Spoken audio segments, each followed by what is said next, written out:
रब्बिल आलमीन वल्आक़िबतु लिल्मुत्तक़ीन वस्सलातु वस्सलामु अला सय्यिदिल अंबिया'i वल मुरसलीन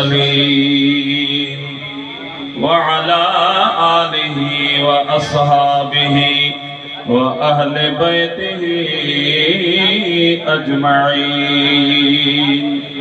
अम्मा बाद फ़अऊज़ु बिल्लाहि मिनश शैतानिर रजीम। बिस्मिल्लाहिर रहमानिर रहीम।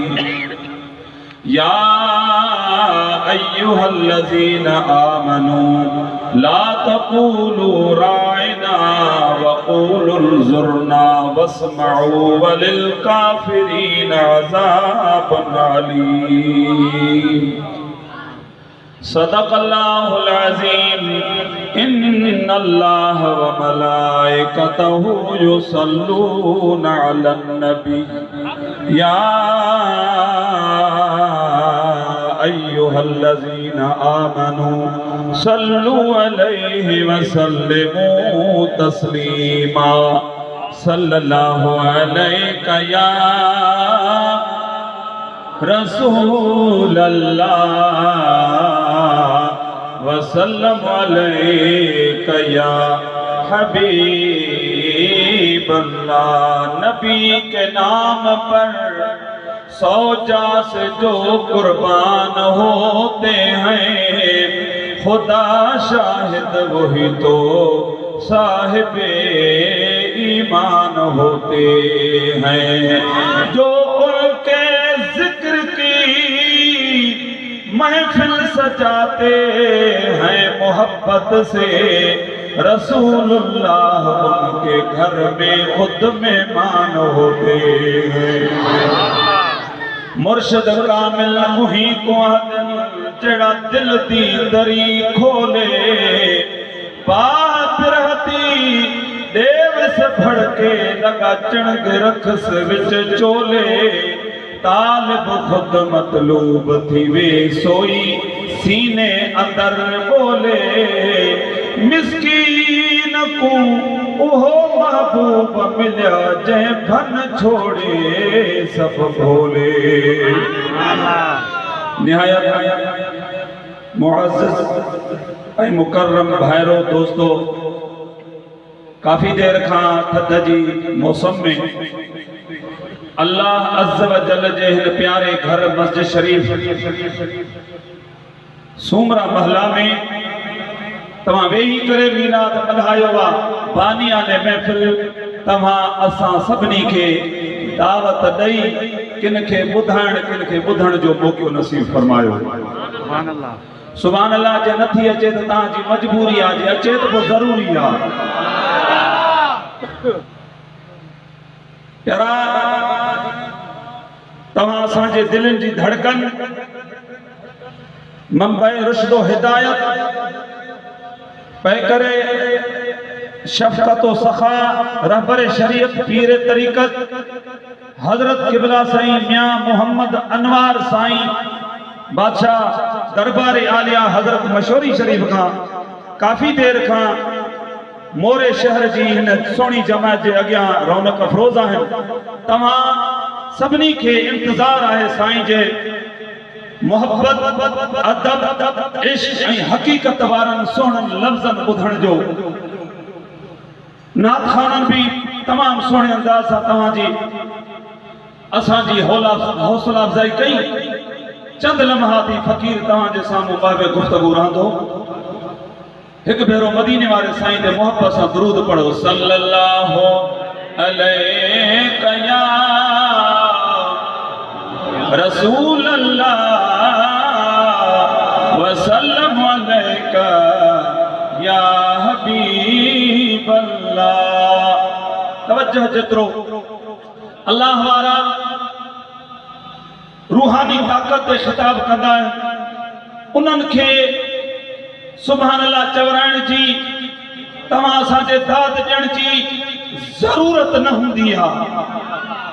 पर जिए त मीलाद जी महफिल यारी जी महफिल उन गदोगद असांजे प्यारे भा मोहतरम हजरत मौलाना साईं मोहम्मद मुबीन साहिब ऐं उनजे भाउ फ़कीर आबिद हुसैन सुमरो साहिब पंहिंजे वालिद गिरामी भाइरनि सां गॾिजी पंहिंजी अमड़ मरहूमा जे ईसाल सवाब खे मीलाद ऐं यारीअ जो नालो ॾेई ख़ैरात खे नूर बणायो। राब्तो तॾहिं थींदो आहे जॾहिं ॿिन्ही तरफ़नि जा सिग्नल हुजनि। तव्हांजा थथ जे करे सिग्नल कुझु ड्रॉप थी था वञनि। जागी चओ सुभान अल्लाह। असांजो नबी ज़िंदह, असांजो अक़ीदो ज़िंदह, सुन्नी हिते बि ज़िंदह, सुन्नी हुते बि ज़िंदह। मुंहिंजा अज़ीज़ भाउ, अल्लाह जल्ल शानहू क़ुरान पाक में इरशाद फरमायो, मुझे मदीने वाले साईं जे अदब जो आला मकाम, मुझे महबूब जी अदब जी आला जेका सा तलकीन आला मिसाला कायनात में किथे कोन थो लभे। मुझे नबी करीम अलैहिस्सलातु वस्सलाम जे सोहणिन वस्फ़ुन के कुरान पाक में पढ़ंदा हलंदासीं। दिलियूं ठरंदियूं हलंदियूं, गुनाहनि जूं बुॾल बेड़ियूं तरंदियूं हलंदियूं। सवा लख कमो बेश नबी सगोरा जेके दुनिया ते तख्ते ते आया, उन्हनि जी शुरूआत ज़ाहिरी तौर आदम अलैहिस्सलाम खां थई ऐं अॻियनि नबियनि में आख़िरी नबी जेको हो हज़रत ईसा अलैहिस्सलाम हो। जंहिं बि नबीअ जो शान क़ुरान बयान कयो आहे, कॾहिं बि उनजे अखियुनि जो ज़िक्र कोन्हे, हथनि पाकनि जो ज़िक्र कोन्हे, दिलि जो ज़िक्र कोन्हे, सीने जो ज़िक्र कोन्हे, कदमनि जो ज़िक्र कोन्हे। मुंहिंजे महबूब अलैहिस्सलातु वस्सलाम जूं मथे पाक खां वठी कदमनि मुबारकनि ताईं सभु मुंहिंजे मिठड़े रब वस्फ़ूं क़ुरान में बयान करे छॾियूं आहिनि। अखियुनि पाकनि जो ज़िक्र, क़द नरा तक़ल्लुब वजहिक फ़िस्समाए, ऐ मुंहिंजा महबूब तुंहिंजो वरी वरी आसमान दे मोह करण। सरकार नमाज पढ़नि था, मोह मुबारक बैतुल मक़दस दे आ, पर दिल में इरादो आ रब्बे कायनात मूंखे अमर करे त मां काबतुल्लाह दादे इब्राहिम अलैहिस्सलाम वारे तामीर कयल काबतुल्लाह दे मोह मुबारक कया। इन्ना अव्वल बैतिम वदिअ लिन्नास लल्लज़ी बिबरकत मुबारका। इन बरकत वारे इंसानियत जे कायनात में अव्वल अव्वल घर जेको ठाहियो हुयो, मुंहिंजे महबूब जी दिल में तमन्ना, दिल पाक ते इहो सोचा रबे कायनात जो अमर थिए। बरकातूं महबूब बैतुल मुक़द्दस दे मुंह करे पढ़ायूं, बरकातूं अञा अतहियात पढ़ी सरकार उथनि था। मुंहिंजो मिठड़ो रब महबूब खां इंतज़ार नथो कराए। नमाज के दौरान सरकार मथे भी ॾिसनि पिया, हेठ भी ॾिसनि था। रब्बे कायनात फरमायो, क़द नरा तक़ल्लुब वजहिक फ़िस्समाए, महबूब तुंहिंजो वरी वरी आसमान दे मोह मुबारक करण ॾिसूं था। फलनुवल्लियन्नक क़िबलतन तर्दाहा, महबूब जादे तुंहिंजी रज़ा उन क़िबले दे मुंह कर। तरदाहा लफ्ज़ कुरान जाइन, यानी जादे महबूब जी रज़ा, उहा रब जी रज़ा। इन आयत जो इमाम इश्क मोहब्बत मौलाना शाह अहमद रज़ा खान फाज़िल बरेलवी तर्जुमो कयो। ॾाढो सुभान अल्लाह चओ त ॿुधायां।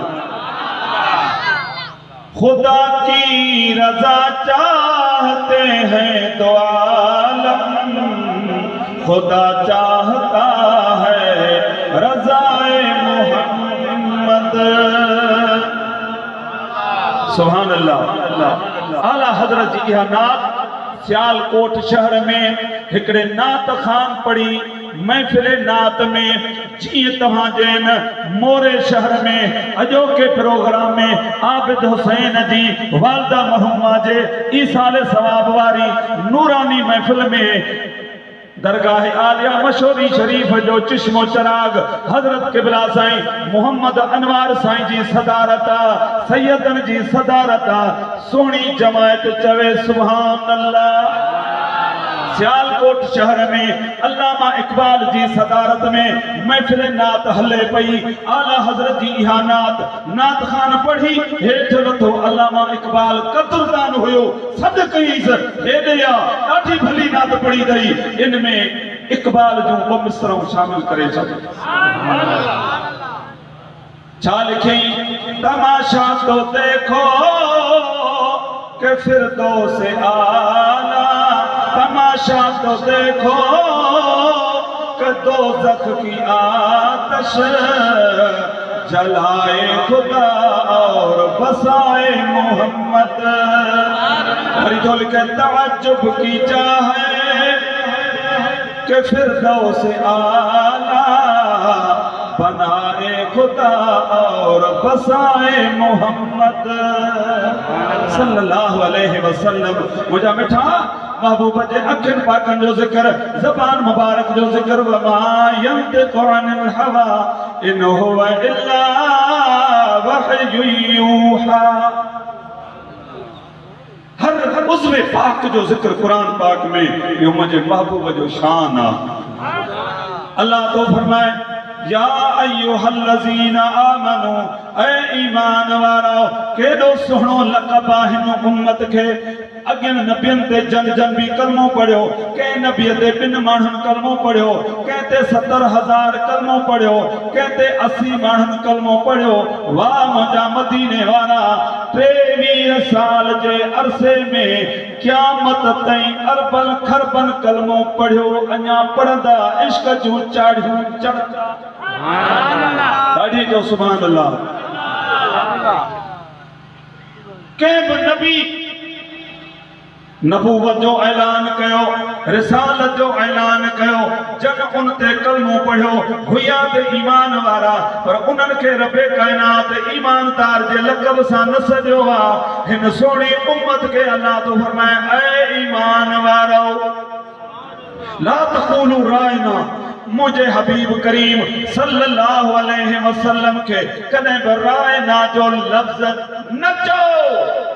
वक़ूलुन ज़ुरना, जॾहिं मुझे महबूब सां ॻाल्हायो, जॾहिं मुझे नबी हसनैन करीमैन जे नाने सां खिताब कयो त अर्ज़ कयो या रसूल अल्लाह, असां ते निगाह करम फरमा।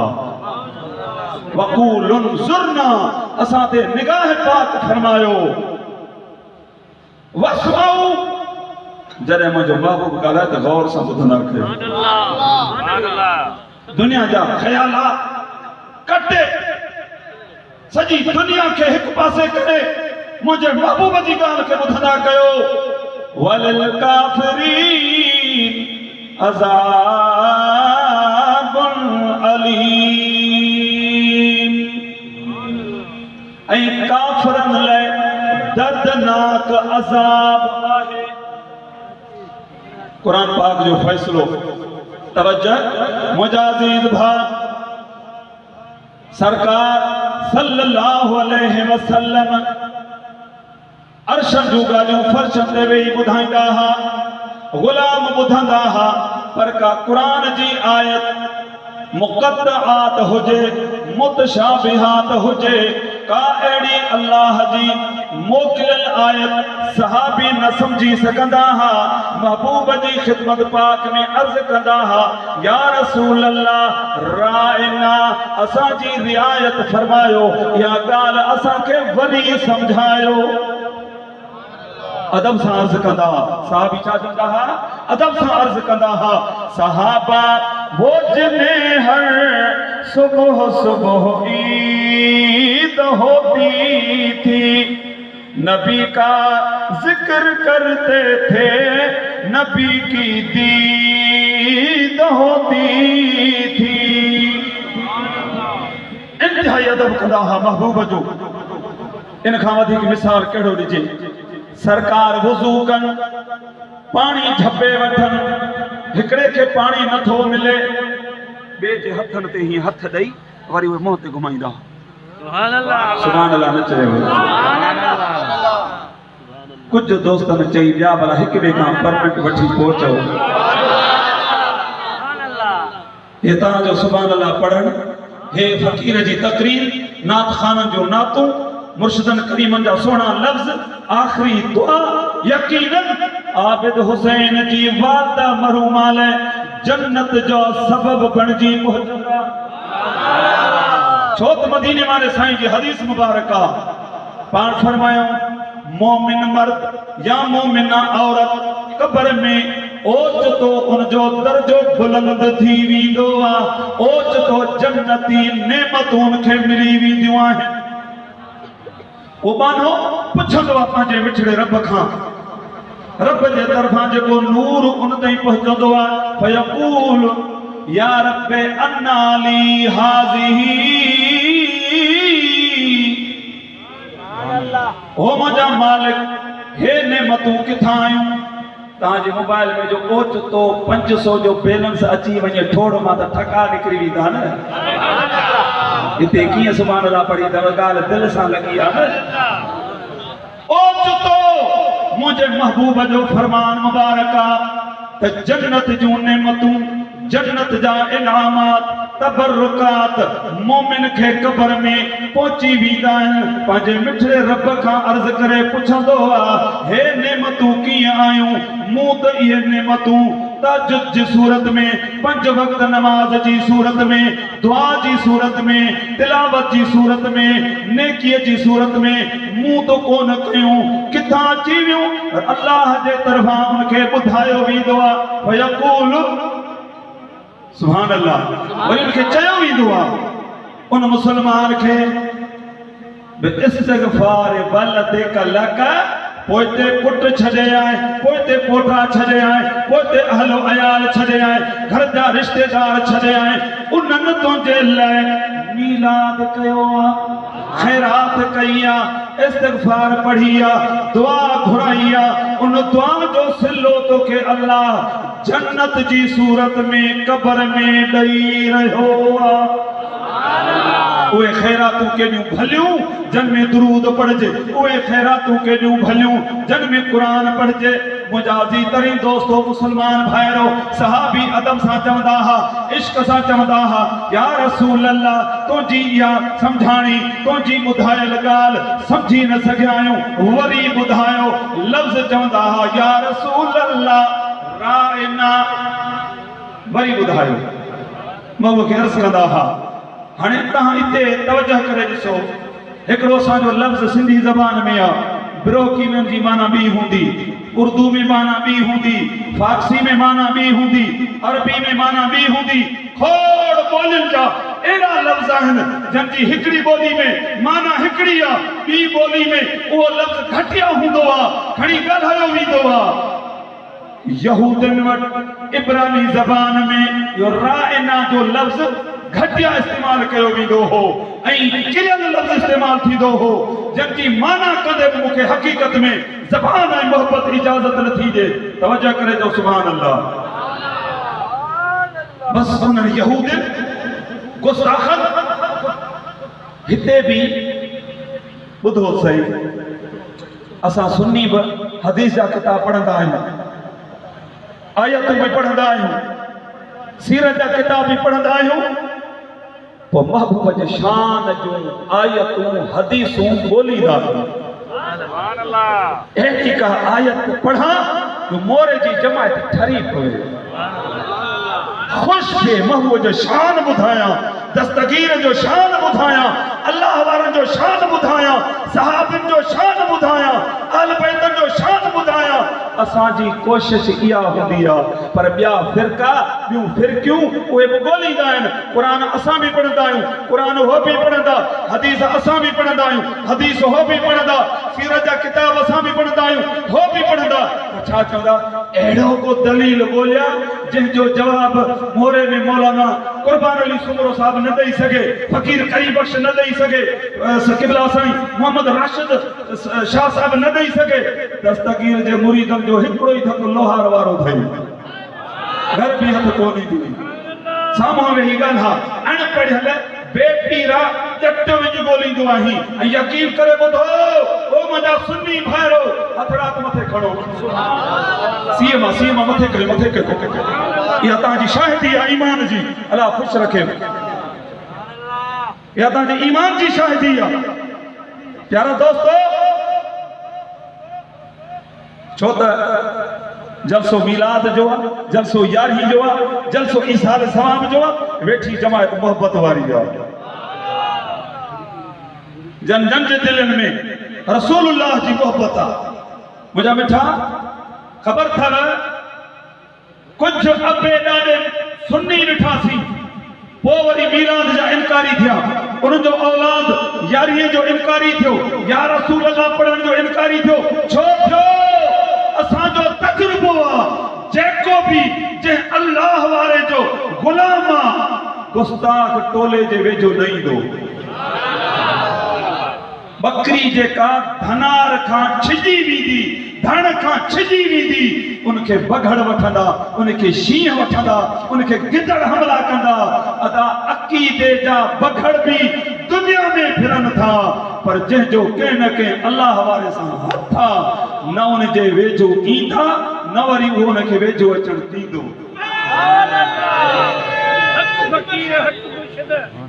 हज़रत क़िबला सैयद वज़ीर हुसैन शाह बादशाह रहमतुल्लाह अलैह दरगाह आया, मशहूरी शरीफ जो दीदार भली कयो, अल्लाह वारनि जा दीदार कयो, दरगाह मशहूरी शरीफ जो दीदार कयो। डीएसपी हो कट्टर किस्म जो, तफसीली जमायत में हो, शिया जमायत में हो, कट्टर मशहूर वारे साईं के गिरफ्तार करण आयो, पर जी चेहरे ते नजर कस गौर थी वियो। भिटाई घोट रहमतुल्लाह अलैह कदरदानी कई आ, बुढ़ंदे बूढ़न खे के हाथ क हथ विझन, बुढ़ंदे बूढ़न खे के हाथ क हथ विझन, पसो लज लतीफ जे केडी खे कखन, तोड़े कंधी कलन तसाण न वञन सीर में। मशहूर नाले साईं सां अहिड़ो अची हथ मिलायई, दुनिया छॾे, नौकरी छॾे, डीएसपी वारी नौकरी छॾे, अची दरगाह अञा ते वेही रहियो। साईं बादशाह करीमन सखी नाले वेठा साईं बादशाह के इरशाद फरमाए, पुत्र सैयदा पिनंदो त कोन, बनियूं छॾे आयो, घर छॾे आयो, मज़हब छॾे आयो, ॿ टे एकड़ वठी वियोसि पाड़े में। पोइ साईं कोशिशि कई पाड़े में कि ॿ टे एकड़ क़िबला सां मिलियसि। पोइ दरगाह शरीफ़ ते हुनजी हवेली मुबारक रहाइश। पोइ हिकिड़े भेरे साईं बादशाह खे अर्ज़ु पियो करे, साईं छो त पुलिस जो माण्हू हो, डीएसपी उहिदो छॾे आयो हो, पर अञा दोस्तनि सां राब्ता हुया, ऑफिसर फोनूं कनि पिया, कचहरियूं किथे किथे थियनि पियूं, खुफिया इदारा हलचल में हुया। साईं वज़ीर हुसैन शाह मशहूर वारे साईं खे अर्ज़ु पियो करे त साईं इंडिया हिंदुस्तान हमले करण जी तैयारी में आहे, इंदिरा गांधी उनजी वज़ीर आज़म आहे, कोशिशि पिया था कनि त पाकिस्तान ते हमलो कयूं। साईं वेठे हदीस जा सबक पढ़ाया, वज़ीर हुसैन शाह निहारियों के हदीस जी तशरीह कंदे नेण मुबारक खणी वज़ीर हुसैन शाह ने निहारियों, वरी का गुफ्तगू थई, साईं इहो अर्ज़ु कयो, साईं किथां ॿुधी चुको हो। मशहूरनि वारे साईं मुस्कुराए पाण वज़ीर हुसैन शाह बादशाह रहमतुल्लाह अलैह के कहिड़ा लफ़्ज़ फरमायो, सुभान अल्लाह चो ॿुधायो। पाण फरमायोसि त ॼाणी दर ते बीठा आहिनि, छोरी थी छेड़ा मेड़े, सुभान अल्लाह चो। ॼाणी दर ते बीठा आहिनि, छोरी थी छेड़ा मेड़े, बस लफ़्ज़ इहे। टे ॾींहं गुज़रिया, जेके हुनजा बॉडीगार्ड हुया, जेके हुनजा मुहाफ़िज़ हुया, उन्हनि ई इंदिरा गांधी के घोटे लाथो, मरी वई जन में होती। सुभान अल्लाह। तो मुंहिंजा अज़ीज़ भाउ, इहा निगाह जेका मदीने शरीफ ॾे बि ॾिसे थी ऐं ग़ैब ॾिसे थी, छा थियण वारो आहे। जेके लफ़्ज़ मुबारक फरमायो त ॼाणी दर ते बीठा आहिनि, छोरी थी छेड़ा खड़ी, बस मौत बीठो आहे। मुंहिंजा प्यारा दोस्तो मुसलमान भाइरो, अर्ज़ पे कनि त यहूदनि बेअदबन गुस्ताखन मिसाल पे ॾिनो। असां किताब पढ़ंदा आहियूं, आयतूं ॻोल्हींदा आहियूं, रिवायतूं ॻोल्हींदा आहियूं, हदीसूं ॻोल्हींदा आहियूं, वाक़िया ॻोल्हींदा आहियूं, त महबूब जो शान हुजे, सहाबा जो शान हुजे, अहल बैत जो शान हुजे, वलियनि जो शान हुजे, त ॿुधाए ख़ुशि थियूं, ॿुधी बि जमायत ख़ुशि थी। पर ॿिया फ़िरका के फिर क्यों उहे बि ॻोल्हींदा आहिनि अहिड़ो को दलील मिली पवे जो असां मीलाद खे नाजाइज़ चऊं, अहिड़ो को दलील मिली पवे यारी के हराम चऊं, अहिड़ो को दलील मिली पवे या रसूल अल्लाह खां रोकियूं। त मुंहिंजा प्यारा दोस्तो क़यामत ताईं न रोके सघंदा। मिट गए मिटते हैं मिट जाएंगे आदा तेरे, न मिटा है न मिटेगा कभी चर्चा तेरा। मुंहिंजा अज़ीज़ तरीन दोस्तो यहूदिन ॾिठो त असांजी ॿोलीअ में रायना लफ़्ज़ जी माना ॿी थी निकिरे। हो रायना चवंदा हुआ धना रखे घटिया ॿोलीअ में घटिया लहजे में। उन्हनि जा कुझु CID मदीने में आया, महबूब जी दरबार में आया। अॼुकल्ह बि या फ़िरका के फ़िरकियूं अल्लाह वारनि जी दरबार में ईंदा, सुन्नीअ जे जलसे में बि कुंड पासो वठी ईंदा। ॾिसूं त छा था चवनि, उहे CID करण ईंदा पर जेके मोहबत करण ईंदा वंड बि उन्हनि खे मुंहिंजा अज़ीज़ भाउ यहूदी जॾहिं ॿुधऊं त संदन सहाबी ही लफ़्ज़ चवण लॻा रायना या रसूल अल्लाह असांजी रिआयत फरमायो या ॻाल्हि वरी सम्झायो। यहूदियुनि खे भुल मिली वियो घटिया लहजे में घटिया तंज़ अंदाज़ में इहो साॻियो लफ़्ज़ महबूब खे चवण लॻा। मुंहिंजे रब्बे काइनात जो जलाल बर्दाश्त न करे सघियो, जिब्रील अलैहिस्सलाम के मोकिले ऐ जिब्रील वञ मुंहिंजी महबूब जी दरबार में वञी क़ुरान जी आयत पेश कर ला तक़ूलू रायना। अॼु खां पोइ मुंहिंजे महबूब खे रायना न चइजो, बस बस बस बस हीअं चओ वक़ूलु ज़ुरना ऐं महबूब असां ते निगाह फरमा, निगाह करम फरमा। वस्मऊ जॾहिं महबूब ॻाल्हाइनि गौर सां ॿुधंदा कयो। आख़िरी वाक़ियो बयान कयां ॾाढी तो सुभान अल्लाह। ऐं महबूब जो ॻाल्हाइण सहाबा जो ॿुधण ऐं उन्हनि ॿुधण जो हक़ अदा कयो। अब्दुल्ला बिन रवाहा नाले सहाबिया झंगल में वियो आहे, काठ जी भरी कई, टोटा कई, कंडा साफ़ कई, मथे ते खयूं थो अच जुमे जो ॾींहुं हा, वञी मदीने वारे साईं जे पुठियां नमाज़ जुमा पढ़ां। हाणे माण्हू दुकान ते वेठा आहिनि, नौकरी वारो ऑफिस में वेठो आहे, वांदो घर वेठो आहे, जुमो पढ़नि कोन था सभु न बल्कि कुझु। तव्हां त निमाज़ी था ॾिसिजो, तव्हां त सोणा था ॾिसिजो। मां ॻाल्हि उन्हनि जी थो कयां जेके जुमो पढ़नि कोन था। ईशा नमाज़ इन करे था पढ़नि त पाणी खे हथ केरु हणे। मदीने वाले साईं फरमायो त अला अदुल्लुकुम अला मा यमहुल्लाहु बिल खताया व यरफउ बिहि दरजात।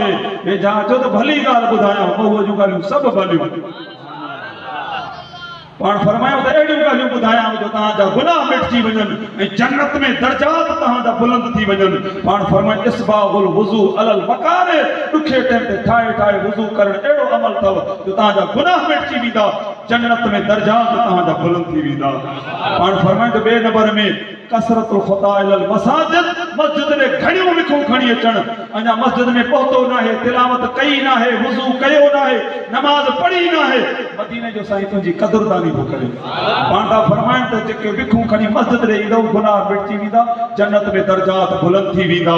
ऐं पाण फरमाइनि त टियों उहो अमल आहे जो हिकिड़ी निमाज़ खां ॿी निमाज़ जो इंतज़ार वेठो कर, घर ई वेठो हुज, फजर पढ़ी थम, ज़ोर जो टाइम ते पढ़ां, इहो इंतज़ार बि तुंहिंजो गुनाह पियो मिटाईंदो, जन्नत में दर्जा पिया वधंदा। हेॾियूं नेमतूं मुंहिंजा अज़ीज़ भाउ सहाबी सगोरो काठियूं कयूं अथई, भरी मथे ते आहे, गर्मीअ जी मौसम आहे, मदीने जो शहर, रहमत जो बहर। सुभान अल्लाह।